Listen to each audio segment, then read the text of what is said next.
يا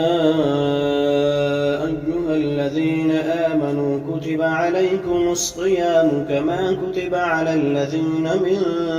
قبلكم لعلكم تتقون أياما معدودات فمن كان منكم مريضا أو على سفر فعدة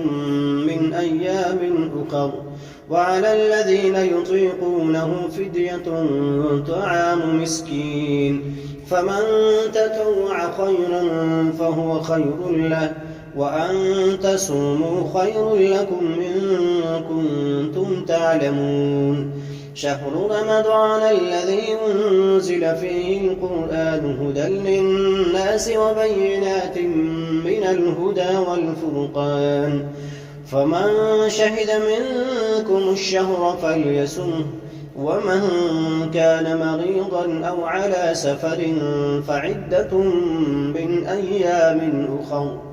يريد الله بكم اليسر ولا يريد بكم العسر ولتكملوا العدة ولتكبروا الله على ما هداكم ولعلكم تشكرون وإذا سألك عبادي عني فإني قريب أجيب دعوة الداع إذا دعاني فليستجيبوا لي وليؤمنوا بي لعلهم يرشدون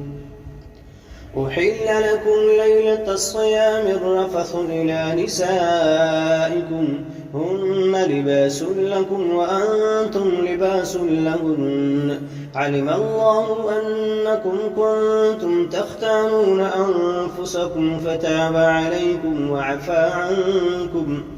فالآن باشروهن وابتغوا ما كتب الله لكم وكلوا واشربوا حتى يتبين لكم الخيط الأبيض من الخيط الأسود من الفجر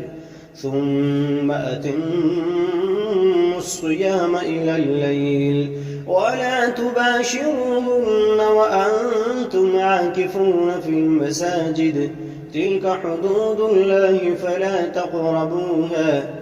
كذلك يبين الله آياته للناس لعلهم يتقون ولا تأكلوا أموالكم بينكم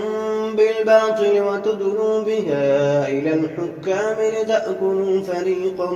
من أموال